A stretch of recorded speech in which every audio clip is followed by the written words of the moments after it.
You're listening to Alcoholics Alive, where recovered members of Alcoholics Anonymous share their experience on how they live AA as a way of life. None of our participants get paid or speak for AA. Here are your hosts, Shank and Wayne.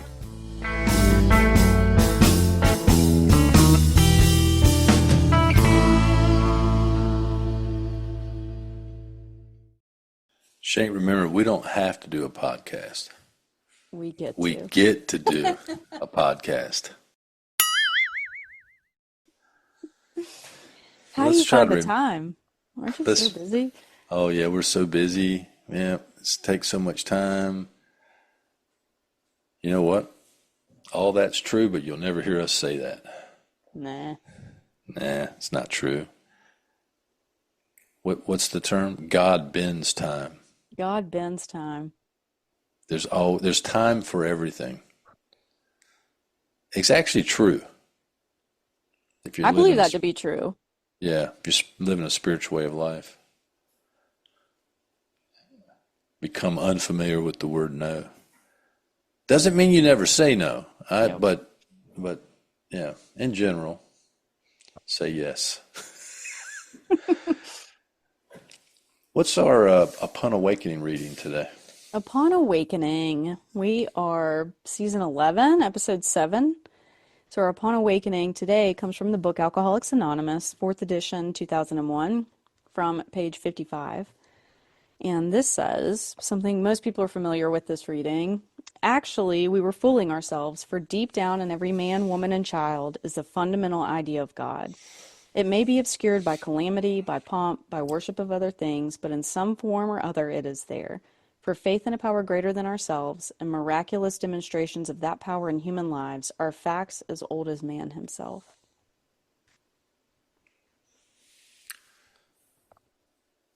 I remember one real powerful experience I had with this reading was when it was said to me that maybe God's inside of you and not outside. Mm-hmm. Meaning, I think probably God's everywhere. Yeah. But the idea was, hey, you got to stop looking outside for God. You got to stop looking outside for, material things and things to make you feel good and look good. And you need to go inside. And I'd never really heard that before. Hence, I think the purpose of like step 4 and 5, 6 and 7 is we identify things inside of ourselves that block us off from God and block us off from other people. So, that's what happened to me was I identified that stuff and I started to become free and started to have a spiritual awakening. And and the other thing about this one is we heard this at a meeting the other night, kind of a similar thing.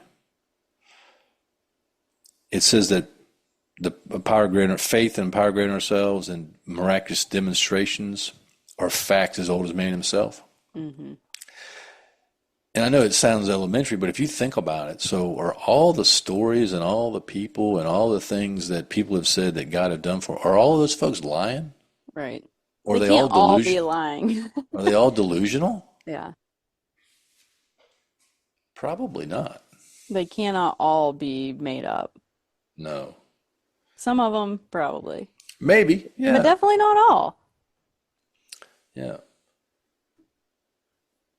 Yeah, I think it's interesting talking about being blocked off from God. God being within is, for me, being blocked off from God is when I am being self-centered, worrying about myself.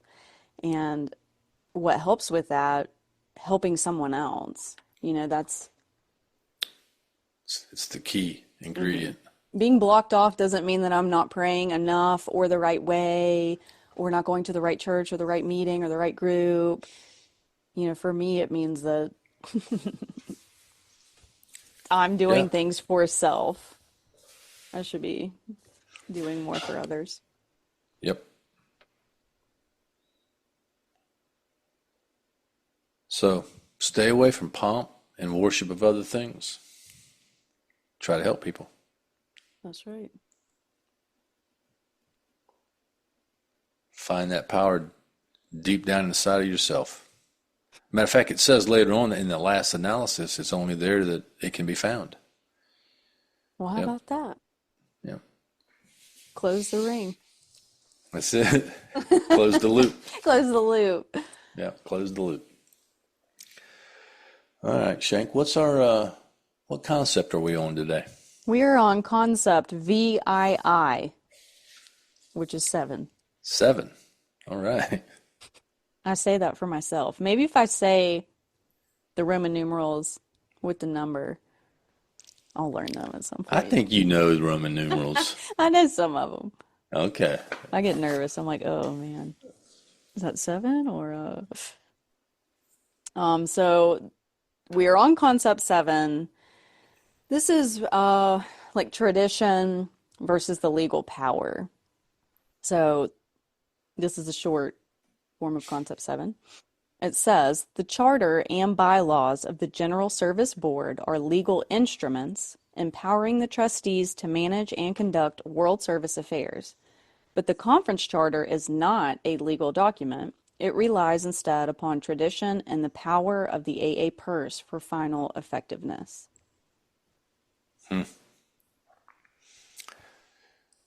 Okay.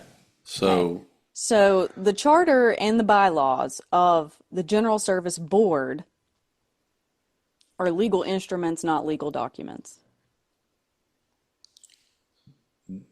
they are legal instruments and legal documents. Okay, but this says the conference charter is not a legal document. Yeah, so there's a charter and bylaws for the board, and then there's a separate charter for the conference. All right. The charter for the conference is not a legal document. It's not binding. It's more written out of tradition and kind of tradition. So we're talking Whereas- about 3 different things here. The Yes. charter of the General Service Board, the bylaws of the General Service Board, and then the conference charter. Yep. Okay. And they all can be found online or in the service manual. And it's important for people to understand that the board and even AAWS and Grapevine, those are real companies. Yeah. And so, right, they actually are run and operated by a board of directors. So they actually have to have legal binding documents. So their bylaws and their charter are legal instruments. And matter of fact, GSO or AAWS and Grapevine are actually bound by New York law. So people need to understand that. It's not spiritual only business. It's not spiritual only. No, the conference is kind of the spiritual part of it, and the conference. If you're new and you're just joining, the conferences happens annually, and that's where trustees, board, staff, and then representatives from what we would call the groups. Those are called delegates. They participate in an annual conference. That's kind of where we claim that most of the stuff for Alcoholics Anonymous is discussed and decided on. And then the trustees and the board are kind of, and even staff really, are tasked with carrying that out. So if I guess last week we did concept 6. Sorry, guys. Correct. I'm not losing my mind. I was thinking about something. So we learned in concept 6 or VI that the conference makes the big decisions, and then the trustees manage the day-to-day business. So the question comes, what happens when tradition and legal authority don't quite match up? Now, I will say this, luckily for Alcoholics Anonymous, this rarely happens. But it can happen, and it has happened. So it's important to know that we've got like legal power. So the board is legally held to uphold law and any kind of guidelines or federal or state laws pertaining to nonprofits and how to run a business. The conference has what we would call spiritual influence. And the key tension that could build up with that would be that the General Service Board has legal authority. So the board can enter like contracts, they can hold funds, they are legally obligated to run the business of Alcoholics Anonymous World Service. And so and they Grapevine. can do that without running it through the upside down triangle. 100%. Yes. Okay. I don't care what anybody tells you. Yes. Mm-hmm. This is my, Because they're running a business. yes. Yes. So there Yes. are decisions that need to be made that can't take a year to be made, right? That's correct. Yeah. Yeah. Yeah. And, typically you don't see them making crazy decisions that impact. This is not completely true, actually, but I mean, typically they're running the business the best that they can, Yeah. and they're making good decisions. Well, and But whether they or don't- not you agree with the fact that they can make these decisions, or if you agree with the decisions, they have the legal authority to do it. 100%. Yeah. Yeah. And they don't wait around every year for a conference to make decisions, Right. nor should they have to. And I mean, all this is as it should be. Part of my concern is we paint a picture to the fellowship that they're actually running everything and that everything is supposed to run through them, which can't happen, nor should it happen. And I don't know why we just don't tell people that. I mean, the concept says it, but it's rare to get like a trusted servant to actually like fully explain what's going on with some of these concepts. Well, what seems odd to me, because I have been in a service manual study before years ago, and it was almost like very hush hush. Like, yes, the service manual is out for everyone, anyone can read it, but like only certain people really study the concepts, and it seemed like it was secret information. Not that it was. I'm not saying that it is or that it was at that time, but it did seem like to me like, ooh, like you're learning about, the concepts, and this is stuff that not everyone knows, Yes. and so it feels that way to me, having learned about the concept, still learning, that it is not mentioned ever. Yep. Ever. No. And we kind of enforce that behavior by saying the Secret Service Manual. Yeah. I'm attending We a Secret reinforce it for Service sure. Manual study. Now, I will say this. So legally, again, the board they can make decisions. The conference has actually no legal authority or legal power. The conference can't sign contracts. The conference can't make a decision on what color they're going to paint the office, whatever, right? But this is one thing where we as AA members and groups and even the conference do have some control, and it's over the money, Yeah. right? And Bill Wilson wrote so many times about how the power of the purse was one of the most powerful things in Alcoholics Anonymous as it relates to the conference and as it relates to the office doing business. Yeah, so the General Service Board has the legal authority, but we as AA members, AA groups, we hold the money. Right. So if you don't like what's going on, then don't contribute. That's right. Yeah. And so when I got sober, and for many, many years, it was just kind of a standard practice. It wasn't anything that people like shot down or that you were ridiculed over or criticized for. It was a standard practice that, hey, if the district or the area or the office is not doing things right, or they're mishandling or being irresponsible, it was very standard for a group to stop sending money. Yeah. And they would even explain why they're not sending money. And they would even say that, hey, we'll start sending back money when this is corrected.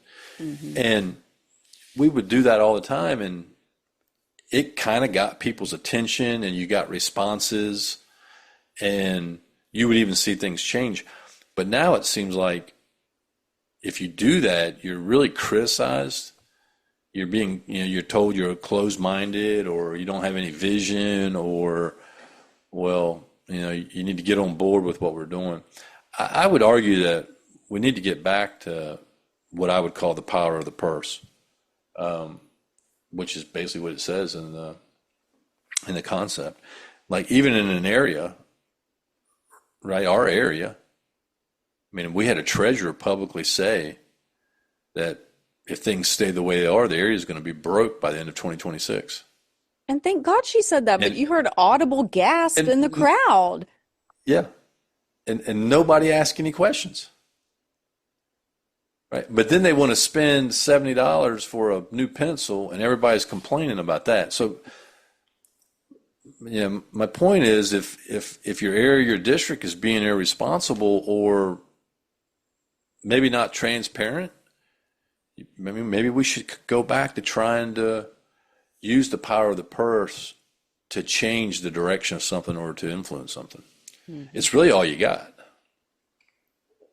Well, it's worth stating too that in 2020 and for a few years after, it's like, yeah, a lot of things moved online. We weren't spending as much money because a lot of things were closed down, what have you. And then there was this huge resurgence when everything started opening back up, whenever that may have been, that there was a lot of money spent at that time. But that doesn't mean that you just continue the spending outrageously and that you're not willing to look at your expenses. It Yep. just like blows my mind that I was taught in Alcoholics Anonymous by old timers, thank God, you know, tradition 7, Yes. and that I wasn't, it did not matter. This goes back to our reading, really, that I wasn't to just do things for outward appearances for other people to make it seem like I had everything together when I didn't, like I was really to get right with money and right with God, and everything would work out just fine. Yep. But it seems like we're not willing to do that in larger service, if you will.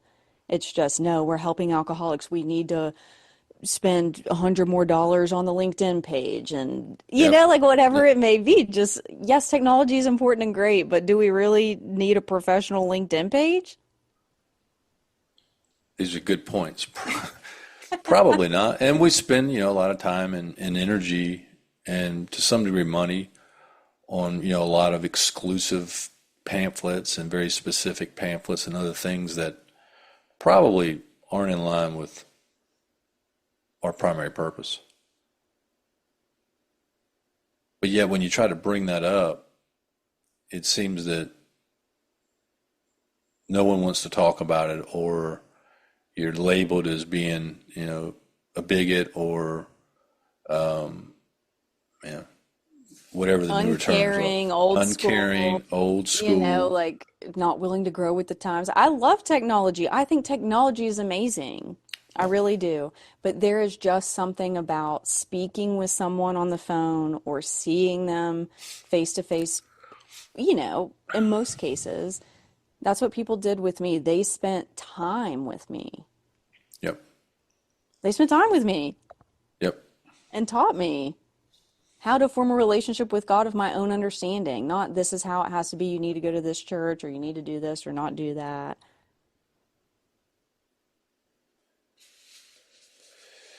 Yeah, it's so what happens if trustees run wild? So I think if that happens, I mean, that's when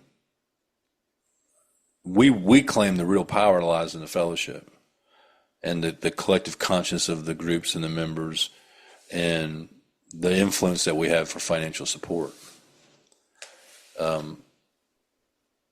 I think we talked about this last week, but a good example of this concept is the manuscript. So, when the original manuscript went up for auction. There's a lot of history behind that, but basically, an individual owned the manuscript, and it went up for auction. Alcoholics Anonymous found out about it. We claimed that we had copyright and ownership of it because of it was gifted to Alcoholics Anonymous like back in 1979. As a matter of fact, By our boy Barry. I guess since I mean, we could tell more history behind it. Barry Leach, the guy that wrote Living Sober, he actually had possession of it for a very long time. And he gifted it to Alcoholics Anonymous upon his death. And we never took possession of it. Whose fault is that? Kind of like That's our living the circle triangle, right? It's very similar. So yes, and I was sober when that happened. It was like, I don't want to say devastating, but it was not good for the fellowship. People out in the field, if you will, just hated that we lost the circle and triangle. And again, that was just being lazy. It's just laziness on our part that we did not get that. We lost the copyright to the first edition of the Big Book, I think, because of laziness. Yeah. I But you mean, know what? That's what happens. yeah, that is what Like happens. that's just what happened. We're not a perfect That's fellowship, and that is that's just more true. evidence of it. And look, we're still around. Lost that copyright, don't have the manuscript. Manuscript is being sold for millions of We, dollars, and we're just still we, trugging we're along. still helping people. How about that? Yeah, yeah. But when that went up for sale in 2018, right, the trustees and the board stepped in and they made some decisions to basically assert that we had copyright ownership of it and that it was our document. And they legally could make that decision. A lot of the people in the fellowship just started raising hell about it because, hey, you didn't run that by us. Mm-hmm. Well, they don't have to run that by you. Yep. They can make that decision, And they did. and they did. So that's an example of where not everything is an upside down triangle. And it's an Yeah. example of where the board exerted their legal authority to make a decision. Mm-hmm. So that's a good example.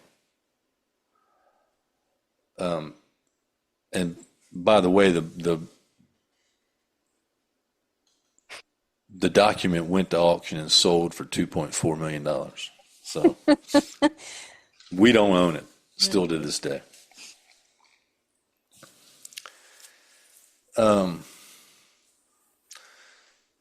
Something else that is interesting to me is okay, so yeah, we can all say like, well, we're not sending contributions, whether that's personal contributions or from your groups, but it does seem like, at least from what I see, in my opinion, that even though contributions are down and we're not bringing in as much money, and let's say for our area, they're saying, oh, we're going to be broke by 2026.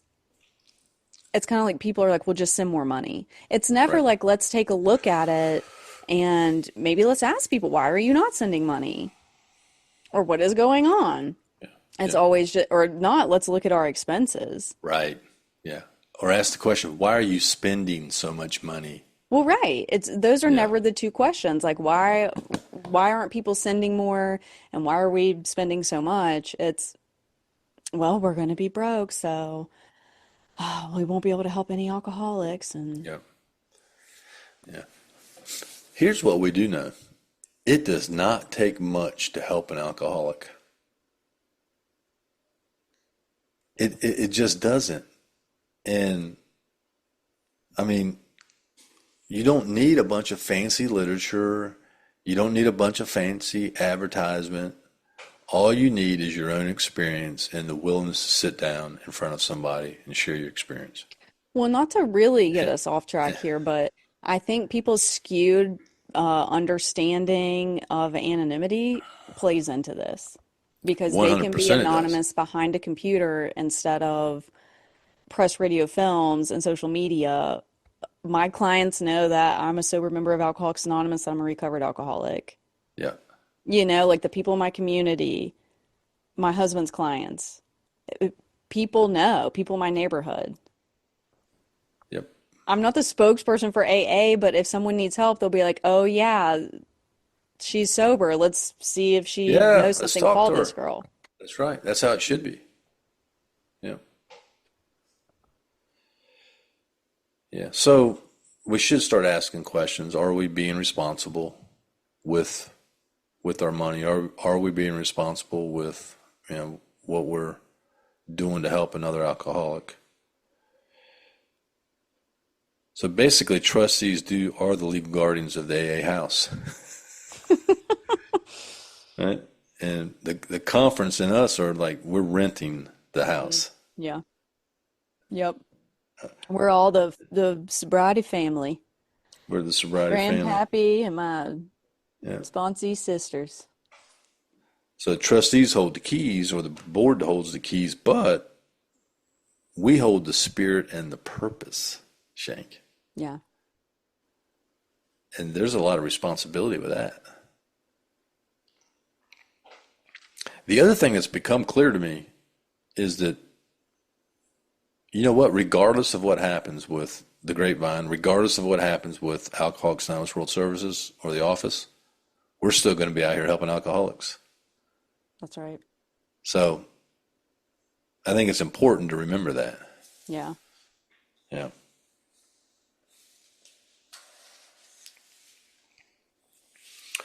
So I don't know. This one's pretty straightforward. I wish it was a little better communicated to the fellowship that groups and individuals, we don't control everything, nor should we, Mm-hmm.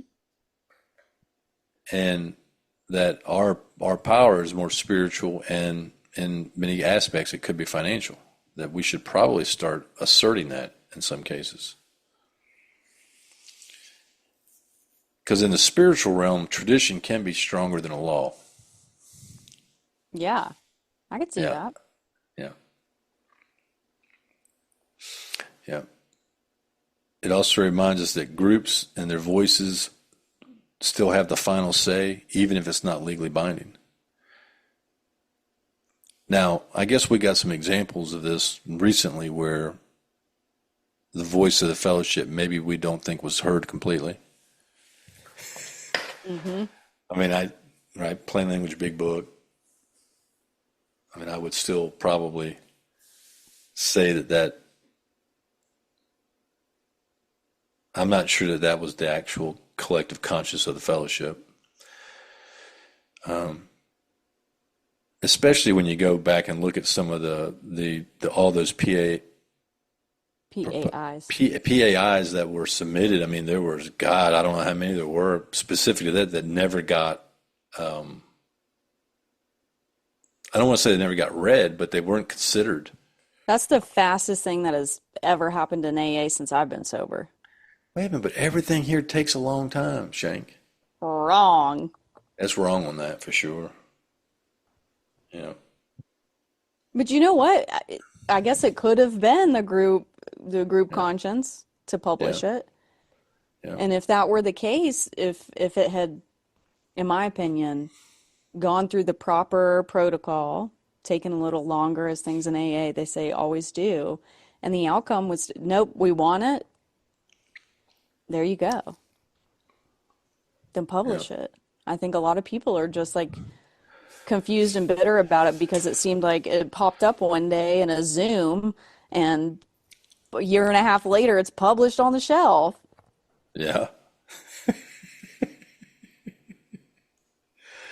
Oh, similar thing with the preamble change. I'm not sure Hmm. that actually got full full debate and full information before it was changed. And even after that, there were thousands of people that wrote in that were not in favor of it, and it's never come back up for discussion, other than in a committee. But you know what is great? We are all autonomous, and so there are plenty of groups that don't Yes. read it, Yep. and you don't have to. Just because Yep. GSO changed it doesn't mean you have to change it, or the Good grapevine, or point. what, so autonomy prevails. It does. Just like you don't have to read the PLBB if you don't There you want to. go. You don't have to read Yep. the big book. You don't. Good point. You can do PLBB or Living Sober exclusive, or 12 by 12, Or or none Grapevine of it. exclusive. Yes. Or just show up at meetings, not groups, and sling slogans. You can sling. I love a good slogan slinger. I mean, it's a treat to get to a meeting where there's a slogan slinger in there and Oh, just yeah. listen to them go on. It's awesome. So, and people, I know we're pretty opinionated, but if you're out there listening, you know that we recognize everybody's autonomy and right to do that stuff. We don't shoot that down or like, tell people they can't do stuff like that. Go for it. We need to get a shirt that says slogan slinger Yeah. and give it to a Maybe few people. maybe a button. A button would work. A button would work. Hmm.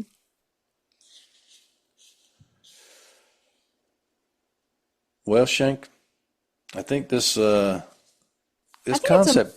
I Huh? think it's important to remember. It does seem like, and maybe this is just my perception, but that even sometimes in business meeting, like someone has to win. Yeah. And I mean, listen, I've been guilty of feeling that way. Like, finally, something that I think should happen is happening or not happening. But, I do my best not to gloat and be like, yeah, see, everyone was on my side. And I do think that sometimes it does seem a little bit like there's winners and losers. When in Yeah. reality, we should all just stick true to the spiritual principles in a relationship with God. Yes. Yeah, that's a good point. So no one does need to win. And we shouldn't go into it that way, Mm-mm. right? We should go into it with an open mind, regardless of what it is, and with the idea of what's best for the most alcoholics. Yeah. Yeah. What's really going to help with the primary purpose of Alcoholics Anonymous? And of course, I got opinions. It seems like sometimes we don't really think about that. We're just trying to make a few people happy, or we're afraid to really speak the truth because we think it's going to offend somebody that's sensitive. Hmm. So I don't know, but that's a good point. No need to win. Let's just do what's best for everybody. And we don't run on enforcement, right? It's more. Hmm. Now, I know if you sponsor some people, that may not be true. Maybe you do, maybe they do respond to enforcement. Hmm. But we're more cooperation Yeah. and like combined conscience or a collective conscience. And I actually like the comment from Bill Wilson. I think he's the one that said it. He says, even if you can do something legally, you should ask yourself, should you? That's probably what they should have done with that manuscript. Yeah, probably. Hey, yeah, we can legally file against this guy, but should we? That whole manuscript thing, And that was my first AA controversy I really got yeah, into, and yeah, it's just so odd to me. yeah, yeah. They should have asked the question: does this put us, you know, legally in some kind of violation against the tradition? Does it create, right, public controversy? I don't know. I think it probably did. But I don't know. I didn't, if I was there and I don't know what information they had, I might have made the same decision. That's right, yeah. Yeah, probably not, but But maybe. yes. Yeah. So just because you can do something or legally you can do something doesn't mean you should. That's why we try to make decisions based on spiritual principles. Put principles before personalities. Shank, we're moving on living sober shrapnel. All right, we got Barry L. Shrapnel here, All right. which is our segment of lore, myth, and sayings that we heard from the booklet, Living Sober. Um, okay, so we left off. We're now to the part of Living Sober, the little subchapter that it's called Steering Clear of Emotional Entanglements. Love it. So, that's what we're going to hear about today. This is from the booklet Living Sober, page 60, the 55th printing, 2024. Our first Living Sober shrapnel is The Giddy Rapture.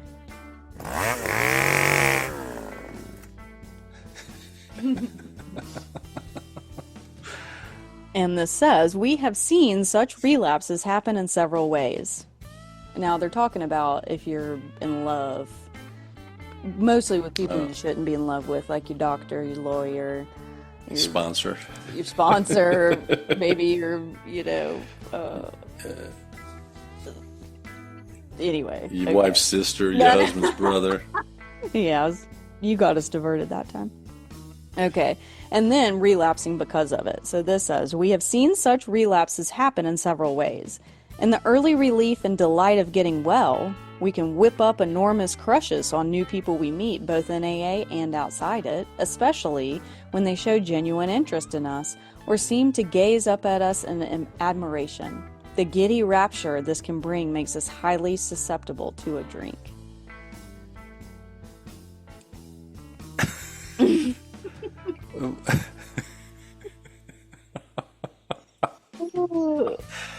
The giddy rapture this can bring makes us highly susceptible to a drink. Mm-hmm. Oh my goodness. This is saying it's a spiritual experience. When you whip up enormous crushes on new people. Oh man. So, this is interesting. It's under the title Avoiding Emotional Entanglements. Steering clear Steering of clear. emotional entanglements. Okay.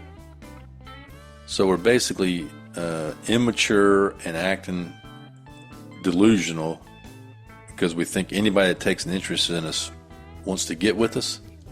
Yep.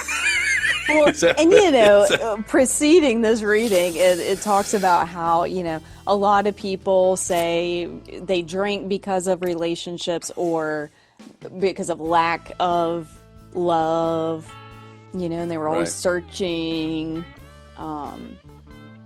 So you're very emotionally vulnerable in your first days of not drinking. Got it. Yes. Yeah.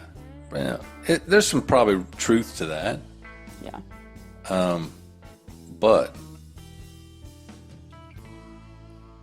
the giddy rapture is interesting. I would also say that if you're doing other basic things in AA, you can have a giddy rapture and not relapse. Yeah. Yeah. Yeah. Matter of fact, you can do a lot of other crazy stuff and still not relapse. Yeah. So, but I like the term giddy rapture. I know, it's pretty good, huh? It is pretty good. But I think I'm going to scrap it. All right, it's out of here.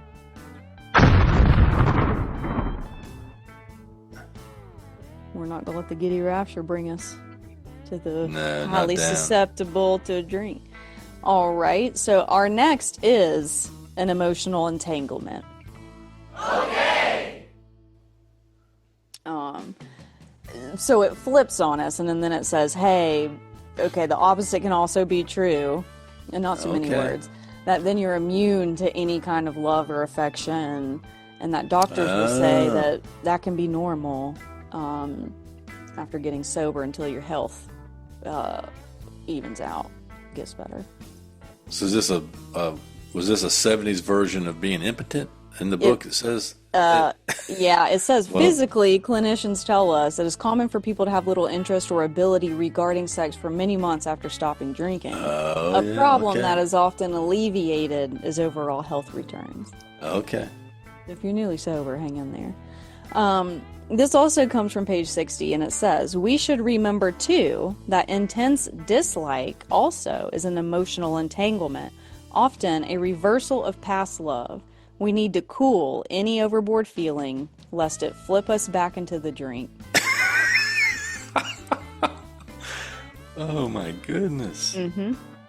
Yep, so we went from hooking up and that Yeah. being highly susceptible to a drink. Now you have the reversal. You got to cool your overboard feelings. It might flip you into a drink. I see that. So he went from having an enormous crush on somebody to intensely disliking somebody. That's right. And then that creates an emotional entanglement. And that can flip us right back to the drink. Man. Woo. Covering all the bases here. He's got it covered. Well, so this would be kind of in line with where the big book says resentment is the number one offender. That's right. Right? Now, I don't know about, it's often a reversal of past love.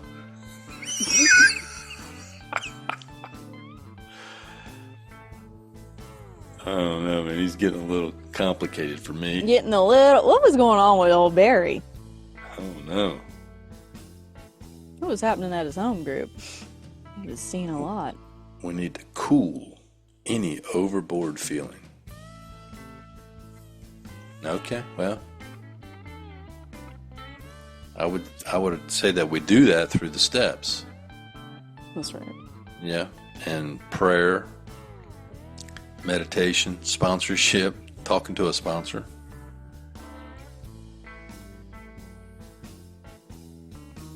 I don't know. I can tell you what, if having an intense dislike for somebody, newly sober, is what's going to cause you to drink, I probably would have drank.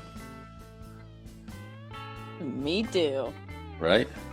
Oh yeah. Yeah, I'm scrapping this one. All right, it's out of here as well.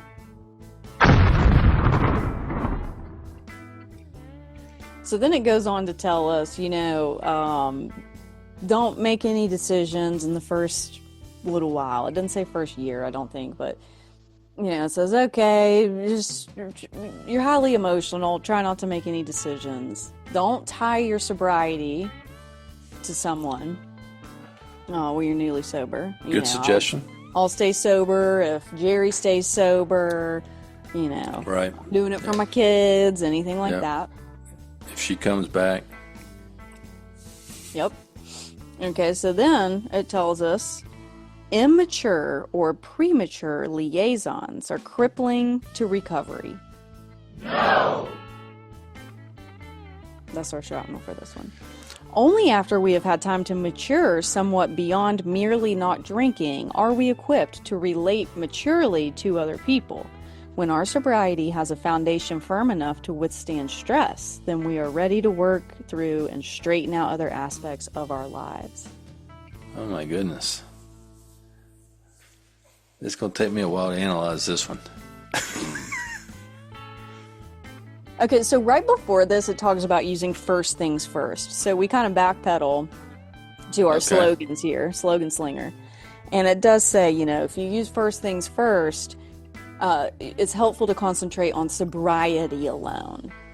Okay, so then you're like steering clear of any risky emotional entanglements. Uh-huh. Mm-hmm. So that's kind of contradictory to what the big book says. Right. Because doesn't the big book say that you can't shield people from temptation? That's right. Nor should you try. You can't wrap a dude in, what's it say, white cotton or wool? Yeah, whatever it says. Something like that. That we're supposed to get back into life and society and community. Now, I get that we are wounded and scared and weak when we first get here, and we do need to build a little foundation of some confidence. But you can't hide from life.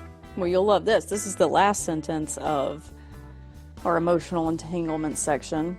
When our sobriety has a foundation firm enough to withstand stress, then we are ready to work through and straighten out other aspects of our lives. Okay. When is that? Well, share with the class, please. You've been sober longer than me. I mean, I think you immediately are thrown right back into life. I mean, you can't hide from life, especially if you're going to get your life back in order, and stuff's going to come at you quickly. Matter of fact, probably faster sober than it did when you were drinking because you're not hiding anymore. Yeah. You know, that's just, to me, it's just more that fear-based recovery that doesn't really, it really doesn't help anybody. So, I get it, but it seems if you get plugged in to a good group and good people that have experience and a sponsor, and trying to do some form of prayer and reading AA literature, that and taking the steps, like the willingness to take the steps immediately, are what help build the foundation. So, I don't know. Premature liaisons are crippling to recovery. So is he saying like getting sober too quick? Or I think he's just talking about getting involved with people too soon. Yeah, I think that's right. I got you. Which also doesn't make sense to me, because immediately there were 20 people giving me their phone numbers saying, we're going to coffee tomorrow, we're going out to eat next week, the meeting's a tradition next week, we're going to go to this treatment facility, go with us. Yeah. And you know, the reality is I had some people and an employer and some financial stuff that I had to immediately deal with. I couldn't just hide from it. Mm-hmm. I mean, those people weren't going to give me a pass because I went to the detox or the treatment or because I had made a decision to try to change my life. But I think, listen, that is both of our experience, but there are so many people that we know, that we sponsor, you listening know them, who that is all it takes. They go to a detox and then their family or their job or someone is just like, oh, thank God, I'm so sorry you went through that. Like, yep. Oh, you're doing so much better. Oh yeah, take 6 more months off, or their parents give them more money, or like whatever the situation may be. We know those people. Yep, for sure. We do. Now what popped in my head is Barry was the original self-care guru. I just realized this. Listen to this. When our sobriety has a foundation firm enough to withstand stress. After we get our massage and do our yoga.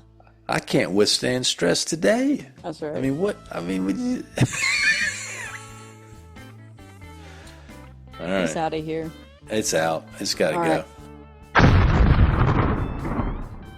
Now I think we're both on the same page here, just super scrapping the whole chapter 24, steering clear of emotional entanglements entirely. So just, if you have the book Living Sober, just mark it out with a big red X.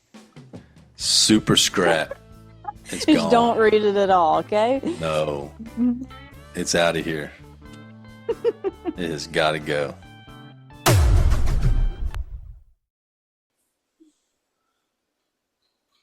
All right. Hey, appreciate you listening to us today on Concept VII or 7, depending on what your flavor there is. Mm-hmm. And hey, remember, just because you can do something, ask yourself if it's the right thing spiritually. Yeah. Yeah. So you can be free. Freedom. Thanks for listening. If you have a comment, suggestion, or just need help, you can email Shank and Wayne at freedom@alcoholicsalive.com. Remember, we're recovered members of Alcoholics Anonymous, but we do not speak for Alcoholics Anonymous, nor do we get paid. Join us next week for another great episode.